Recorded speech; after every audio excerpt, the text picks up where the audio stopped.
And with us right now, Crista Beck. Crista, you're a CEO, you're a dating coach and matchmaker, and you're found on the web at CristaBeck.com. That's Crista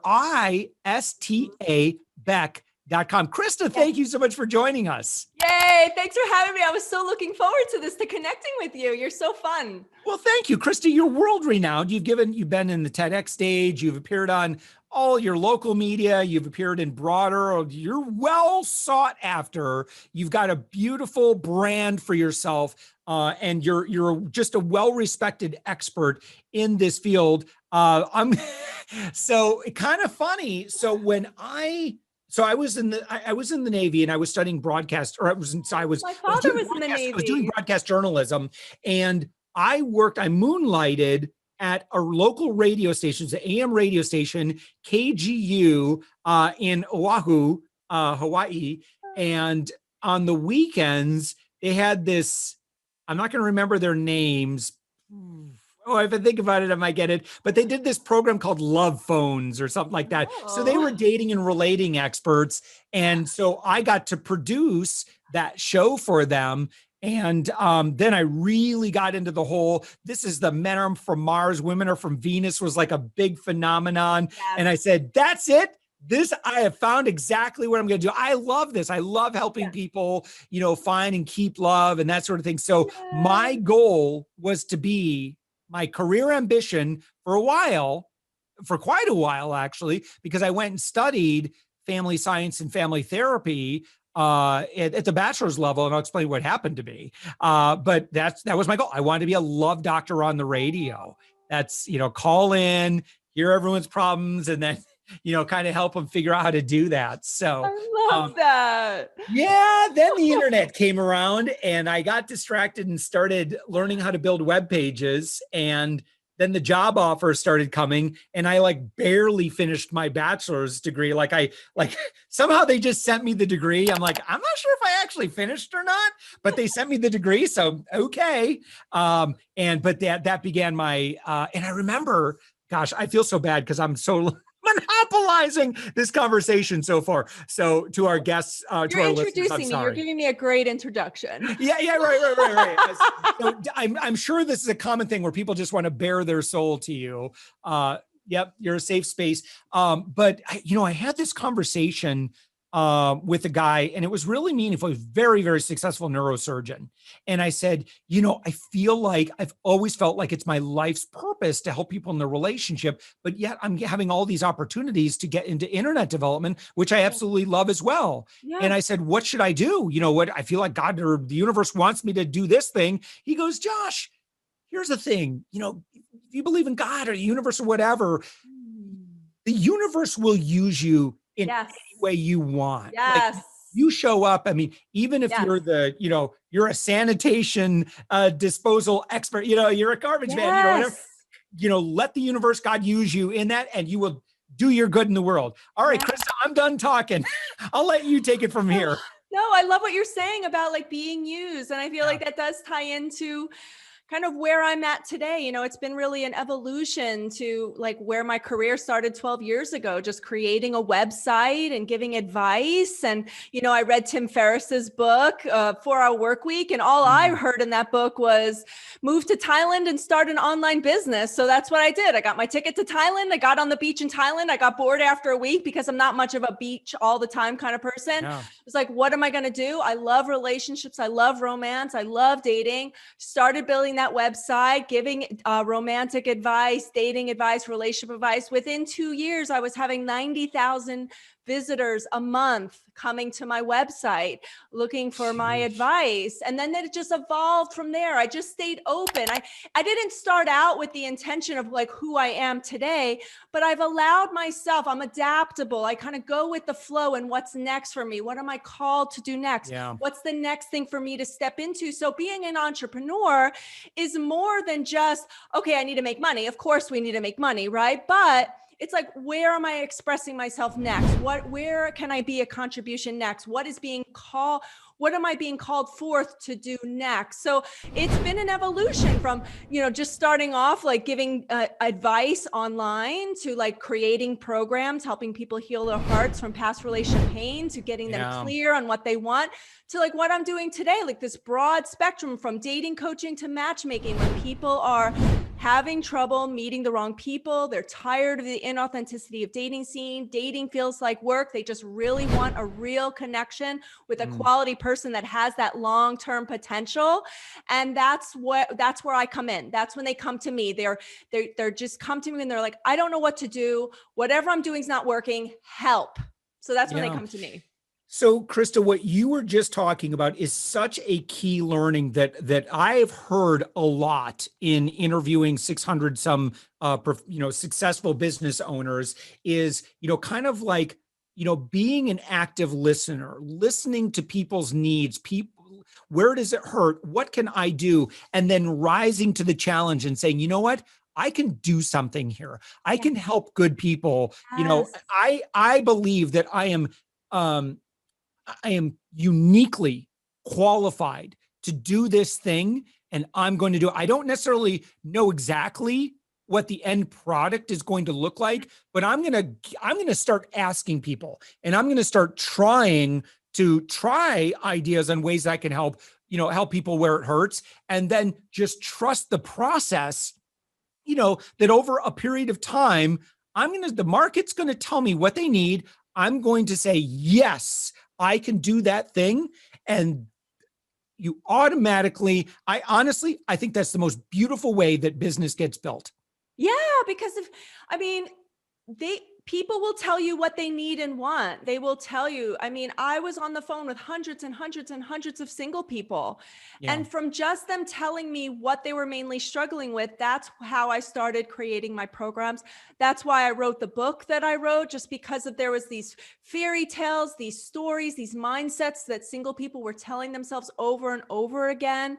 And I got to see the parallel between their ingestion of media and Hollywood and Disney, and really helping them to distinguish these, what I call fairy tales, and what's getting in their way. And so that's why I always look at how can I help people to see themselves? How can I help people to reflect back their awesomeness, but also reflect back what's not working, so they can feel empowered to have what they really want, not just in their lives, but also in their love lives. I really feel like having what you want in love is very similar journey to having what you want in other areas of life. But a lot of times people fall into thinking it's just this magical thing. Love's just going to happen. Why hasn't it happened yet? But it's a goal just like any other goal. And there's the need to be intentional, the need to put some zhuzh and some fun into it, and to get out of your own way. And so that's why people hire someone like me, because they know whatever they're doing is not working, and they want to see it from a new angle. And in their heart, they really do want to have a long-term relationship that ultimately leads to marriage. Yeah.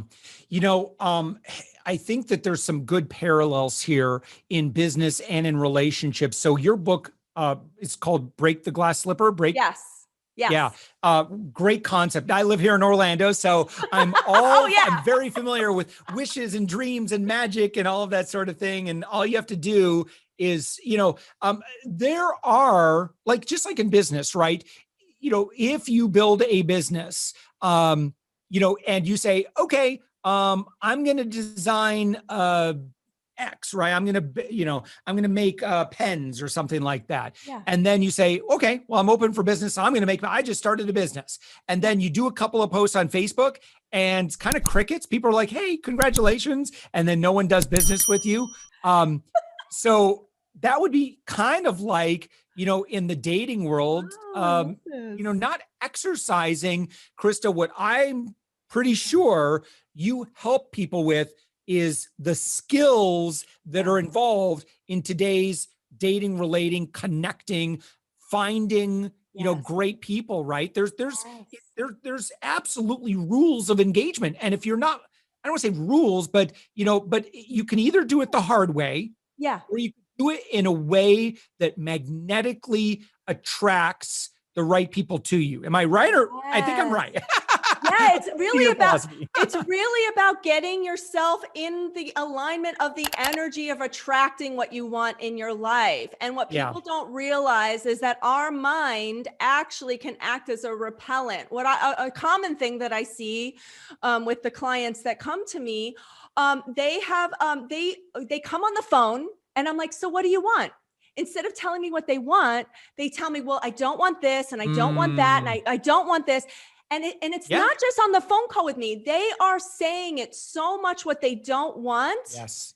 That it's become their reality. So part of my job is to help people to see that they're focusing more on what they don't want and to really almost like strengthen a muscle, Josh. It's like this weak muscle and they're just kind of, oh, and then I have to help them like strengthen their muscle to actually focus on what they want.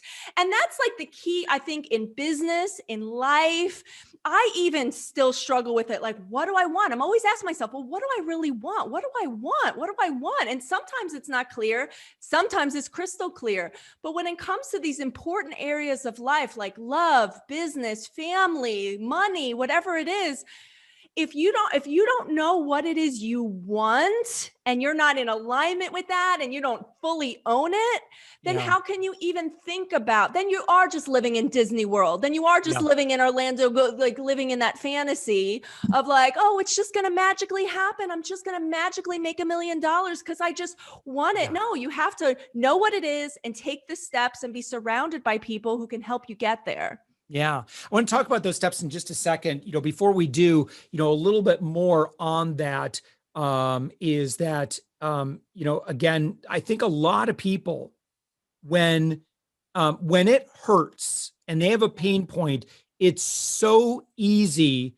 to focus on that. And you could look at what people search for on Google. Oh, yeah. And a lot of it is around, it's around pain points. So they don't search for the end result. They search for how do I solve this pain point? So way you could look at that is a lot of people most of the time feel like they're below baseline. And so they want to get up to normal. Yeah. I want to just easy, blah, blah, blah, blah, blah. I want to get to normal because at normal, it doesn't hurt. But what is eluding them is, again, if you're watching the video of this, you're seeing me hold my hands here, is that same effort. And you keep on aiming up a little bit higher. Like, what is the ultimate experience that you want when it comes to your relationships? So aim for that. And you're it's kind of like magic of thinking big. There's a lot of that kind of mindset, but you will then move toward the order that you put into mentally or spiritually, however you want to describe it. Right. So if it's just, I just want to be in a stable relationship with someone that's not going to cheat on me. I get that. I say that, but that's really common. I get that. That's very, very common. Yeah. I see people talk about that on Facebook, my single friends, and, how do I just get a man that won't blah, blah, blah. Right. And it's like, but again, aim higher because then you'll keep on moving up. And you'll attract that thing that you're very, very focused on. And I'm sure, oh gosh, Crista, is, this concept of becoming, right? And being the person that would naturally be in that kind of a relationship, and how important it is to focus on what we can control for sure is ourselves. Yes. Please give us a dissertation on that. Well, there was a whole lot there to sort through. So yes, it really is, like I was saying, it's really about like being in the energy of what you want to attract and who you want. The first thing is to, like you said, go to that next level and to really know what you ultimately want. The next thing is to get into alignment with that yourself. And, the first thing is to like actually believe it and want it and get inspired again. I find that a lot of people, for so many years, maybe they've gotten hurt, or if this has happened, that and happened, they get resigned, and then they start focusing on what they don't want, and then they just don't take action, and then they don't do anything, right? But part of my job is to get them to a space where they can actually move from resignation to hope. Because if someone's in resignation, they're not going to take any action.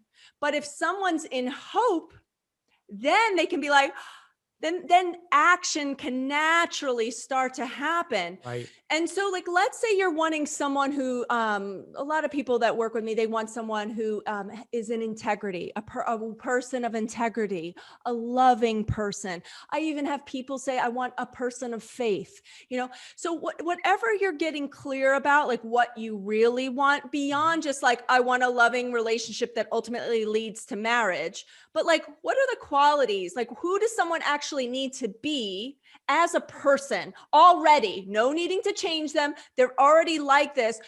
Who do they need to be to actually fit into the vision of what you are creating for your future in your life, whether it's family, whether it's legacy, whether it's a business, whether it's traveling? You want to make sure that you know what you want for your future, and to choose potential partners that have characteristics and qualities that would actually further what you are also wanting to create as well. Because a lot of times what people fall into is the only sorting mechanism they have in place on the dating scene is whether they're attracted to someone or not, whether there's chemistry or not, whether there's explosions of fireworks between them or not. And I distinguish this in my book, is this is not the best sorting mechanism, because what it sets people up to actually fail, to think that it needs to be this va-va-va-voom explosive experience when you first meet someone. But that's a fairy tale, because you can actually spend time getting to know someone. And then when you get to know someone over time, then even sparks can start to fly. But when you go at it, the only sorting mechanism you have on the dating scene is only if there's chemistry, only if this, then you could potentially be missing out on someone that actually could be a long-term fit. And that's why I recommend that people do more reality-based dating. Like, yeah, you can have the chemistry, but kind of get your mind involved too. Not just your private parts in your heart, like get your mind involved in the whole thing, so it can all be working, so you can actually create the result that you want in the kind of relationship that you ultimately want. A natural extension of this, Crista, I keep thinking about is in business as well. Think about where your focus is. Yeah. If your focus is, I just want to pay my bills. Yeah. Like, look, I get that. Yeah. I know what it's like to stress out about that. Yeah.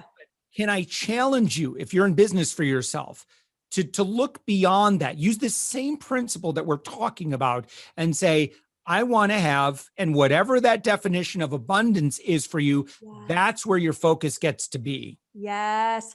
Because when you're thinking about, okay, you know what? I actually want to make enough money where I can actually put a down payment on a house. Like, that's what you want in your heart. Yeah. Then you can start thinking, okay, so what do I need to do in my business? But if it is just like, okay, I just want to make sure that I can pay all the bills this month, it's also not as inspiring. Yeah. But I also get to like being an entrepreneur. I don't know about you, but there's been like fluctuations. Sometimes it's like, it's a personal journey to be an entrepreneur. It takes energy, it takes inspiration. And sometimes, especially this year with the pandemic and people navigating different things, emotional things, people dying, like it could actually be an emotional time for people, and that can affect how you produce in the business too. So I feel like we need to be gentle with ourselves as entrepreneurs, honor. Sometimes there are some downtimes that we may not have the full energy to produce, and that it's okay if your baseline is like, hey, you know what? I need to conserve my energy this month. I need to just make the bills because, my mother just died. This just happened, whatever. Honor that. But also, like, once you're able to heal and get past that, what is the ultimate, like, what the experience that you want to have? Yeah. Crista, gosh, we have like 2 minutes left. One last thing that I want to mention is, and again, another parallel that I see between business and dating is, let's say that you are meeting new people and you're using technology, you're using a dating app. Yeah. And Crista, do you think that if someone has a profile on a dating app on a scale from 1 to 10, based on their potential, like, you got what you got in terms of looks and all that, but, should you max out that profile, or should you I'm just going to put this little selfie on here. I'm just going to, I'm just going to phone this thing in. What do you mean by max out? Do you mean like have it the best it could be? Yeah. Oh yeah. If you're on a dating app, and it's just like business too, you are marketing yourself, you are branding to your person. You need to take advantage of those 200 or 300 characters to make sure you are speaking to your ideal partner, and don't waste it on other stuff that you think you need to say. Like, really speak to that person, speak to that ideal partner. And yes, get good photos. You are competing against other people that are getting professional photos done, that have good photos, that have good vibes. Make sure you have a great smile, great vibe. You're authentic. Put yourself out there, and also get that it's a kind of a crazy little world in there, the online dating thing. You're actually having, just as we as entrepreneurs need to sort through people who would be the best client for us. Yeah. Like, sometimes people are good fits and sometimes they're not. We cannot invest our time in people that are not a good fit for us, ultimately for our business. It's just not going to serve us or serve them. In the same way, you need to be able to sort on this crazy place, this online dating place, like who's a good fit and who's not. And don't take anything personally. Just like in business, you can't take it personally if someone doesn't want to work with you. You can't take it personally if someone doesn't want to go out on a date with you. You just have to keep on and keep with the plan and keep with what you want to be creating in life. We live in a swipe left, swipe right world. And whether it's love or business, you deserve to share the most authentic version of yourself using the tools that we have. And in business, it's LinkedIn, it's, your platform online. In dating, it's all the other ways that you connect with other people. So try to lower that digital barrier, show your true heart in there. And, that's going to involve using the best tools that you can get in terms of photography and writing in a really captivating way, because that's all people have to go on initially. Yes. We're just not mingling with that many people, especially right now in person. Yeah. And right now, people are finding love through apps, but it is a sorting process. You want to set yourself up to win. Then you want to sort through who you like and who you don't like. Then you want to get on that phone call. You want to start building a human connection and make sure you're sorting for people who also want a human connection as soon as possible. Don't turn into pen pals too quick. Because you want to make sure that you are only investing your time in people who do want a real long-term relationship in real life. Crista Beck, you are a dating coach, matchmaker, and the CEO at CristaBeck.com. Yes. Your new book is, again, tell us about your book and anywhere else that people should go and engage with you. Well, my book, Break the Glass Slipper, is definitely on Amazon, and it was just released on Audible. Audible, so I'm really I saw excited. that. Congratulations. So you can find it on Audible, and you can find all that information at CristaBeck.com. And my name is spelled a little differently, no H, so it's CristaBeck.com. But I would love it to have anyone come and connect with me if they felt the pull. I love it. Crista, thank you so much for joining us. Yeah, thanks for having me.